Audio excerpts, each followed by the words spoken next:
Selamat malam JM Team, akhir pekan yang sangat ceria untuk beberapa fans dari tim-tim yang mampu meraih kemenangan baik dramatis dan juga mudah. Tapi tidak untuk fans Liverpool, Juventus, apalagi untuk fans Barcelona. Di laga El Clasico mereka takluk dari Real Madrid dan sepertinya kalau kata Abrar, si bocah tengil banyak gaya dengan rambut kayak burung apa nih? Gue mesti baca dulu.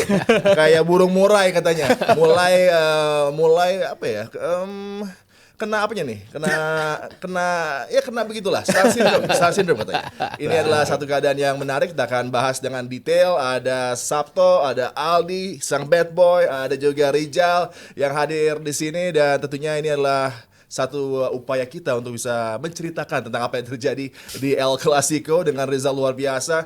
Xabi Alonso mampu untuk bisa di laga Clasico pertamanya mempersembahkan kemenangan bagi Real Madrid dan ini sebuah prestasi yang tentunya luar biasa, Sabto. Iya, sesuai prediksi kita di hari Jumat kan. Asik. Gue bilang sulit bagi Barcelona untuk bisa meraih nilai positif. Tren buruk Real Madrid dalam 4 pertemuan, gue bilang akan terhenti di sini. Murni karena memang satu mayoritas pemain pentingnya Barcelona atau banyaklah pemain pentingnya Barcelona tidak bisa bermain dan itu impactnya begitu terasa. Lewandowski di depan. Terutama Rafinha, pemain-pemain yang tidak bisa memberikan tusukan di depan yang membuat tidak nyaman lini belakang Madrid. Itu tidak dipunyai Barcelona. Hanya berharap pada seorang Lamine Yamal, begitu dikepung 3 orang selesai. Bisa ngelewatin 1-2, lewatan ketiga, pasti ke ujung-ujungnya pasti ketahan gitu. Jadi memang structure defense yang bagus banget yang dipraktekkan oleh Xabi Alonso. Dia membuat nggak nyaman Barcelona dalam bermain. Kalau kita ngelihat semua stats di sini, kecuali possession ya, mungkin selebihnya memang milik Madrid lah bisa dibilang karena dari sisi expected goals juga, high defensive line-nya Barcelona yang gue bilang akan menjadi bumerang, lagi-lagi terjadi. Itu 2 kali ya, harusnya Mbappe bisa bikin gol, yang pertama kena offside, yang kedua murni bersih golnya. Jadi ya memang laga yang lebih dipersiapkan oleh Real Madrid dengan rapi. Barcelona nggak punya jawaban, terutama di bangku cadangan yang stoknya minim banget. Kita cuma lihat ada Araujo di situ, pemain seniornya bisa dibilang dia gitu ya. Selebihnya ya nggak ada pemain-pemain yang bisa menghadirkan creativity, nggak ada pemain-pemain yang bisa ngelawan Real Madrid. Sementara Madrid bahkan tren aja belum main gitu kan, maksudnya pemain-pemain yang pentingnya belum turun juga gitu. Jadi ya secara skema Madrid turun dengan skema yang tahu gimana untuk bisa melukai Barcelona dan itu mereka praktekkan betul-betul sepanjang 90 menit. Xabi Alonso puas, ini bukan hanya 3 poin. Kalau orang cuma bicara ini cuma perkara 3 poin, Klasiko bukan. Ini statement dari Real Madrid. Secara mental mereka bisa mendapatkan something yang tentunya penting ya buat perburuan gelar di musim ini. Di El Clasico selalu menghadirkan kontroversi. Di laga kemarin ada VAR yang juga turut campur, refereeing decisions yang juga unik-unik gitu kan, dengan persaingan luar biasa keras para pemain di lapangan, ada friksi-friksi yang terjadi hingga akhir laga pun juga begitu panas keadaan di lapangan dan juga ada Vinicius yang ketika digantikan dia berkata why always me yang selalu di-substitute, apakah mending gue pergi aja dari Real Madrid. Ini bagian dari bumbu-bumbu yang membuat kita selalu menantikan El Clasico dan kemarin mungkin salah satu El Clasico terbaik yang tersaji di 3-4 season terakhir. Apaan lu ketawa? Sepakat lah. Sebenarnya yang tadi Adi bilang itu buat gua nggak begitu penting. Kenapa? Yang buat gua penting adalah ini El Clasico pertama bagi Xabi Alonso. Ya. Itu menjadi story buat gua yang paling penting. Bagaimana Xabi Alonso mencoba memutar balikan keadaan di mana tahun lalu Madrid nggak pernah menang El Clasico. 4 kali El Clasico semuanya gagal. Dan dia membawa sesuatu yang baru, tentu tuntutannya juga tinggi. Sebagai pelatih yang dianggap membawa perubahan besar di tim ini. Dan apa yang ditawarkan oleh Xabi Alonso di Madrid adalah sebuah structure. Ini yang mungkin berbeda dengan Ancelotti, bukan lebih buruk atau lebih baik, cuman berbeda aja. Di zaman Ancelotti pemain lebih flare-nya lebih keluar, tapi sekarang pemain lebih terstruktur. Soal Vini yang diganti tapi marah-marah, yaitu hal yang bisa dibilang normal karena pemain pengen selamat mungkin di lapangan, tapi justru harus sadar bahwa ini adalah olahraga tim. Xabi Alonso nggak dibayar mahal oleh Perez untuk memainkan Vini week in week out 90 menit, no. Tapi memastikan 3 poin dan itu yang diberikan oleh Xabi Alonso di kandang di El Clasico pertama dia. Jadi itu yang paling utama. Soal jalannya laga, yes, gue setuju gimana structure dari Madrid dan juga Xabi Alonso benar-benar baik sekali. Apa yang gue bilang baik adalah ternyata mematikan Barcelona bukan mematikan Lamine Yamal, bukan mematikan para striker mereka, tapi midfield mereka. Di saat midfield mereka, yes, tadi secara statistik menguasai jalannya laga, tapi tidak menciptakan banyak peluang, artinya selesai tugas Xabi Alonso sukses. Mau golnya tadi ke susu murni apa tadi kata Mas Mario nggak ngerti atau gimana, yang penting udah berhasil banget dan itu buat gue checklist dari Xabi Alonso udah selesai. Di saat tadi kita buat lagi statistiknya, di saat ada tim yang position based footballnya sangat jauh, sangat timpang, coba benar mana lagi benar, nah ini dia, saat ada position 32% menghadapi 68%, tapi lu peluangnya 23, satunya cuma 15, sebenarnya nggak usah bahas banyak sih. Udah jelas bahwa Madrid bossing the Barcelona kemarin, benar-benar menguasai jalannya laga. Dalam arti bukan menguasai megang bola, tapi benar-benar mengontrol.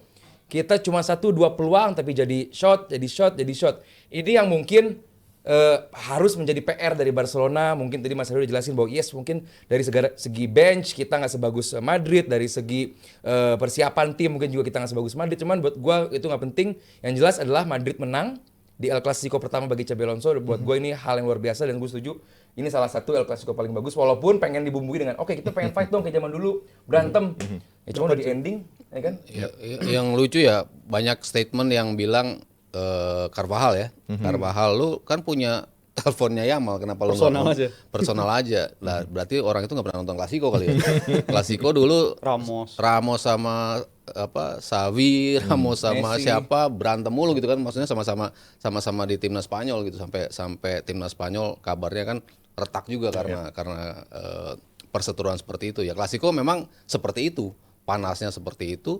Ketika lo di kandang lo mau nunjukin superioritas lo gitu, dan itu yang coba terus ditunjukin sama Carvajal ya, salah satu orang paling lama di Madrid juga kan yang ada di musim ini. Jadi ya wajar dia melakukan itu, terutama pre-matchnya, karena ya Yamal dinilai banyak mengumbar sesumbar lah ya di media. Ya itu kan nggak lepas dari bagian sepak bola zaman sekarang emang seperti itu gitu kan. Lo bicara di sosial media, lo selalu meluangkan apa yang lo katakan lah gitu kan. Cuman kalau itu menjadi bumerang, ya itu risk yang lo harus lo ambil gitu kan. Dan ini ya harus diterima sama Lamine Yamal. Ya, part of the entertainment ya, dari betapa rivalry ini luar biasa panas dari dulu gitu kan, dan TV, media, social media juga turut mengangkat. Jadi ya ini part of the story yang terus selama ini kan dull banget ya. Klasiko terakhir kan udah nggak menarik lah dibilang. Terakhir emang banyak gol, tapi lebih ke banyak gol ngebantai gitu, bukan yang saling jual beli gol, saling dan balas-balasan. mulai gitu. ada loss of interest dari pendapat netral. Belakangan ya. apalagi Oleh karenanya setelah harus di Ronaldo, Messi lagi. udah nggak ada kan, itu juga pasti berkurang. Tapi yang gue simpulkan dari El Clasico kemarin, kalau Barca tuh cuma talk the talk doang kalau bahasa Inggrisnya tuh. Tapi Madridnya we walk the talk dia. Jadi menurut Kayak gue mana siapa tuh? Lupa tuh. we walk the talk berlawanan Johnny dengan Cash. talk the talk. Jadi bener-bener timpang, dan gue rasa dari sebelum pertandingan ya kita di hari Jumat udah bicara Mas ya, kalau Madrid diunggulkan di sini, dan kalau lu ngeliat jumlah tembakan yang diciptakan oleh Madrid, harusnya nggak heran karena di 3 hari sebelumnya ketika lawan Olympiakos itu kan Barcelona juga banyak hilang bola ketika struktur mereka lagi build up, banyak hilang bola, dan Olympiakos juga bisa lepas tembakan yang berbahaya gitu. Jadi bisa disimpulkan kalau hal itu terjadi lagi di game lawan Madrid dengan kualitas individu yang jauh lebih bagus ketimbang Olympiakos, ya itu bakal jadi mimpi buruk bagi mereka. Tapi kalau soal Alonso ini lebih dari soal struktur, bahkan dia juga pelatih pertama yang di Madrid yang setelah Zidane nih bisa menang di El Clasico pertamanya dia. Jadi menurut gue ini sesuatu yang bagus banget bagi Alonso. Dan struktur Madrid bisa dikatakan mereka dominan, tanpa bola pun mereka juga dominan. Itu sesuatu yang bagus banget, dan man to man marking mereka terbukti itu sukses buat bikin lini belakang Barca nggak nyaman, dan gue rasa kemenangan yang sangat layak untuk Madrid. Dan sekarang gap 5 poin gue rasa bukan hanya akan makin mendekat, tapi gue bilang makin menjauh sih antara Madrid dan Padahal Barcelona. masih so early in the season dan begitu banyak pertandingan, dan biasanya justru La Liga ditentukan oleh laga-laga yang mempertemukan Real dan Barcelona dengan the Getafe, the Levantes. Ya itu bakal tricky ya. Tapi ini sesuatu yang nggak dimiliki Madrid di musim lalu gitu. Karena Madrid di musim lalu udah ketinggalan dari bulan apa, dan itu Barca bisa maintain sampai akhir dengan kualitas lini depan mereka yang ngebantu banget nge-make up istilahnya lini belakang mereka yang sebenarnya gampang kena gol gitu. Tapi di musim ini gue ngeliat kualitas Madrid, apalagi ada pemain-pemain macam Tchouaméni, macam kayak gue bilang pemain lama rasa baru lah di musim ini. Jadi gue rasa dia makin meningkat, dan Madrid lebih besar peluang mereka makin menjauh ketimbang makin dideketin sama Barca kalau gue bilang. Ya Sabto, dengan tadi sudah disentuh oleh Aldi ya, masalah sistemnya Xabi Alonso. Lo juga sempat tadi bahas dikit, Rizal juga melanjutkan. Sistem ini yang off the ball-nya menarik, dan ini sejak preseason udah mulai kita lihat kan, Xabi coba untuk work things out, bagaimana para pemain superstar ini bisa bekerja lebih keras lagi di lapangan untuk bisa mengcover situasi berbahaya ketika lawan pegang bola. Mereka coba untuk press sangat tinggi dalam waktu yang memang tidak bisa sustain, tapi mereka berupaya. Kemudian two lines of defense yang mereka coba terapkan, berjarak hanya 5-10 meter, tidak ada space sama sekali buat Barca untuk memanfaatkan kesempatan untuk berkreasi. Ini juga menjadi satu approach yang sangat segar, sangat baru, dan bahkan bahwa ada mungkin yang mengatakan bahwa mindset superstar susah untuk diatur, tapi Xabi Alonso dengan kebesaran nama dia ini sepertinya mulai dianggap sebagai pelatih yang bisa memberikan impact lebih dahsyat lagi di locker room, dan juga memberikan komando luar biasa bagi para pemain Real Madrid. Mulai nggak bisa diatur itu Vini. Itu Kalau masih diatur diganti ya. satu PR besar juga buat Xabi Alonso ke depannya. Kita tahu Vini, how Vini is. Dia selalu begitu, tapi he always deliver gitu. Kemarin juga golnya Bellingham juga dari dia juga lah, apa yang dia coba upayakan gitu. Lalu kita bicara structure, kita bicara komposisi pemain yang ya Xabi Alonso betul-betul melihat game ini seperti apa gitu kan. Makanya kenapa Kamavinga dimainin juga, kenapa Valverde dimainin juga di kanan, kenapa juga Tchouaméni dimainin sebagai jenderalnya. Kemarin yang memutus serangan semuanya dia, ada 8 intercept dari dia, ada 11 progressive pass juga dari dia. Jadi ketika dia memutus bola, gimana bolanya cepat langsung ke depan. Udah, di situ tugasnya Arda Güler, di situ tugasnya Bellingham untuk bisa meneruskan bola itu ke depan. Plus pelari cepat mereka lah ya, Vini dan juga Mbappe gitu. Di belakang kalau kita ngelihat poinnya, kayaknya 3 pemain dapat poin 8 gitu ya. Kita bicara Carreras di kiri, Eder Militao, Huijsen. Jadi semua pemain yang dipilih di laga ini betul-betul ngikutin scheme yang dimau sama Xabi Alonso, dan mereka bisa mempraktekkan itu. Jelas mereka siap untuk laga ini gitu. Cuman tadi apa kata Rizal, gue coba sambung. Berapa minggu lalu Madrid dibantai loh sama Atletico Madrid 5-2. Itu bukan hal yang sudah lama, baru juga. Jadi tim sebagus ini pun bisa juga kepleset gitu. Ini tim yang harus masih ngebuktiin week in week out mereka bisa nggak ngikutin skema yang dimau oleh Xabi Alonso. Kalau mereka bisa ngikutin itu terus, no problem gitu. Cuman kan kita masih bicara tim yang kadang tampil bagus. Ketika lawan Getafe setengah mati juga mereka lawan Getafe, tapi akhirnya bisa ngejebol gitu. Butuh extra effort untuk bisa membuat mereka tampil konsisten. Tapi ya disinilah ujiannya kan. Kalau kita bicara La Liga, ya tim yang selalu paling konsisten di antara dua tim itu kan. Kita bicara dua tim itu ketika lawan The Getafe, The Vallecanos, ya tim-tim yang kayak gitulah, yang suka tiba-tiba mencuri poin dari tim-tim besar. Nah itu yang masih harus dibuktikan oleh Real Madrid. Tapi concerning game kemarin, ini betul-betul game yang memang dipersiapkan oleh Xabi Alonso, betul-betul bisa di-execute para pemain dengan luar biasa. Dan tadi lo bilang nggak memberikan space sama sekali untuk Barcelona berkreat. Kita lihat gimana frustrasinya Pedri. Sampai dapat kartu merah. Jarang-jarang kita ngelihat Pedri sampai kayak gitu. Karena memang Murni nggak bisa apa ya, nggak ada teman yang bisa ngebantuin dia lah di lini tengah gitu. Dani Olmo nggak bisa ngebantu, Ravinya nggak bisa ngebantu. Dari sisi tengah ke depannya, Barcelona betul-betul struggle di sisi itu. Tapi kalau ngomongin Barcelonanya, gue rasa bulan Januari bakal krusial bagi mereka. Apakah pergerakan mereka mau datengin back atau enggak? Karena menurut gue setelah kehilangan si Inigo Martinez, itu bukan cuma struktur pertahanannya aja yang agak mengendur dibandingkan musim lalu, tapi kemampuan terbaik dari Kubarsi juga nggak keluar gitu. Dengan partnernya dia bukan lagi seorang Inigo Martinez. Jadi seberapa kuat Barcelona untuk menjadi pesaing juara di musim ini dalam urusan mempertahankan gelar, gua rasa bergantung di bulan Januari apakah mereka mau bergerak datengin pemain baru di bursa transfer dalam urusan ini pemain back atau enggak. Karena kalau sampai nggak datengin, gua nggak ngeliat seorang Araujo tuh bisa jadi pembeda lah sebagai pemain untuk datengin tapi nggak bisa didaftarin percuma aja. Masih terjadi ya Mas ya begitu ya. Masih Barcelona. Tapi itu krusial menurut gua. Kalau gua setuju sama Mas Aryo, midfield sih Jal. Yang menjadi kunci kayak gue bilang di awal tadi, bener-bener Madrid matiin midfield dari Barcelona dan kelihatan. Gue pernah ngomong di sini kalau tadi Mas Aryo bilang Jumat lalu dan memprediksi ini, gue bilang Senin lalu memprediksi ini bahwa kemarin waktu menghadapi Getafe 3 attacking midfielder mereka diganti cepat untuk mempersiapkan nanti menghadapi Juve dan juga laga hari ini. Dan kelihatan bahwa hari itu bakal menjadi El Clasico akan menjadi platform untuk ada umpan-umpan cepat kepada Mbappe. Dan terbukti juga berkali-kali ada yang offside, ada yang apa. Cuman itu dilakukan karena bermain high defense Barcelona. Madrid pun demikian. Kalau dibuka heat map-nya, ada Carreras dan juga para Valverde bermain sangat tinggi. Dia bukan bermain di belakang tapi mesti di tengah ke atas. Hitmap panasnya si Carreras. Artinya bahwa Madrid kemarin secara individu dan juga secara tim mereka bertahan bersama dan menyerang bersama. Ini mungkin hal yang baru bagi Madrid. Kita ingat musim lalu adalah dan juga zaman Ancelotti, di saat bertahan mereka ada tim bertahannya, tapi kalau saat menyerang udah 4 itu bakal nyerang. Vini, terus juga Rodrigo, Bellingham dan juga Mbappe. Musim lalu begitu. Serangan balik. Tapi di laga kemarin di El Clasico, mereka bertahan as a unit dan menyerang as unit juga. Jadi ini merupakan hal yang baru juga musim ini ditunjukkan oleh Xabi Alonso dan ya semoga Barcelona bisa bangkit. Gitu karena nggak akan seru jadinya kalau nggak ada lawan di liga gitu kan. Masa peringkat 1 sama peringkat 2 jauh banget poinnya gitu. Ada kan. tuh begitu ya. Banyak Ada ya, Madrid. Lagi bahas Madrid kan.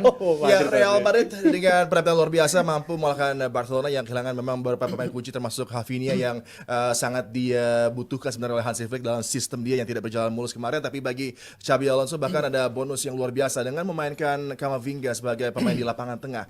Dynamismnya dan pergerakan dia untuk mengcover ini menjadi satu jawaban bagi Jude Bellingham yang juga mungkin bisa ditiru oleh Thomas Tuchel karena Jude Bellingham sekarang sudah upgrade di Real Madrid dengan laga kemarin dengan juga berkontribusi dengan gol dan juga assist-nya dan pergerakannya lebih efisien. Ini yang membuat Real Madrid semakin berbahaya di musim kali ini dengan adanya satu penampilan impresif juga dari Jude dan tentunya Kylian Mbappe yang terus mencetak gol-gol signifikan bagi Real. Dan kita akan lanjutkan dengan saweran dari kali ini yang akan bantu gue adalah Rizal. Yoi, gue take over ya Bang Adi. Jadi saweran pertama ini ada Heru sebesar Rp25.000. Dia komen, Bang Aldi, kalau tiap Senin selalu seger terus ya. BTW Bung Rizal tumben dapat jadwal HDPI hari Senin ya karena lagi Sabtu tuh ya. Sabtu tuh, Tapi betul. untuk Bang Aldi kenapa hari Senin seger mulu? Ya karena seneng lah kita saingan sama Bournemouth dan juga Sunderland. boleh. Kita lanjut. Ketawanya begitu, Adi ketawanya. 30.000 dari Cipendawa. Kebetulan buat gua sendiri juga. Menurut Rizal apakah Curtis Jones masih layak untuk dipertahankan? Layak Menurut gua lah. masih sangat layak. Butuh anak lokal di tim Liverpool untuk meneruskan tradisi anak Scousers. Selanjutnya 25.000 dari Kevin. Menurut para pundit DPI masih lebih buruk attitude dari Yamal apa Vini? Silakan Mas Aryo. Apa tuh? Lebih buruk mana tuh? Kalau gue Yamal. Sama aja lah. Vini nggak buruk attitude-nya. Serius, Vini tuh baik. Itu lah. Sama ketahuan. lah. Sama. Dari Mas Aryo sama. Dengan cara yang berbeda tapi ngoncolnya ada, Ini baik. pentingnya juga ada. Jadi ya imbang lah. Tapi itu yang dibutuhin ya untuk saat ini setidaknya. Tapi sekarang kita lanjut ke Rehan sebesar Rp25.000. Mas Haryo, apakah Barcelona musim ini udah nggak bisa juara Liga? Soalnya kata Mas Haryo, juara Liga ditentukan oleh laga El Clasico. Ya, biasanya seperti itu kan. Ketika poin di akhir tuh tipis, tapi ketika dua tim yang bisa menang di El Clasico itu yang biasanya mengakhiri laga di tangga juara. Kemarin kan juga seperti itu kan. Semuanya Barcelona menangin El Clasico-nya sehingga poinnya tidak bisa terkejar oleh Madrid ketika mereka tampil juga cukup konsisten terutama di akhir-akhir musim ya. Tapi ya musim ini kan masih ada main di Barcelona juga. Jadi panjang. masih panjang. Jauh. Jadi itu dan selanjutnya kita ada dari Patrick sebesar Rp25.000. Bang Aldi, ajarin dong Barcelona cara ngalahin duo Madrid seperti di YouTube Arsenal. Kayaknya cuma Arsenal atau Munchen yang di atasnya Madrid di musim ini. Nggak di Liga Champion, gue masih Madrid, masih gue harus respect sih. Beda ya? Iya, gue Ini tim sombong beda. banget. nggak bisa gue. Nggak bisa. Aduh. Nggak ada solusinya juga dari Iya, Bang Aldi. kalau Jadi Madrid cari Liga sendiri Champion deh. Mas Aru ya, itu Silakan lalu. cari sendiri. Data nih saweran lagi dari Nugros sebesar Rp100.000. Wey. Aduh, gua nggak bisa bacanya ini. Silakan Bang Aldi aja ini pasti bisa. Kenapa Jal? Nggak boleh Harus dong. Jal, lu harus Nggak boleh. profesional. Glory Manchester United. baca. Glory Mas Manchester. Haryo.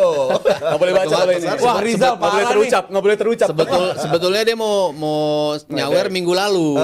Cuman dia anjir gua telat lagi gua nonton dia bilang gitu. Karena kan gua bilang momentum United bisa jadi ketika mereka mengalahkan Liverpool.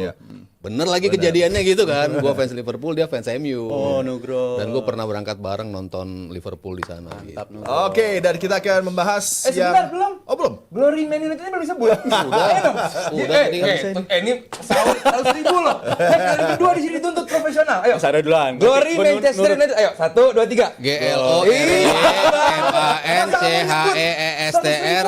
Kita nyebutin. Kalau 25.000 lu ngomong nggak apa-apa deh. Buat Mas Manchester United. Haryo. Nugros tahu lah gue ya. Oke.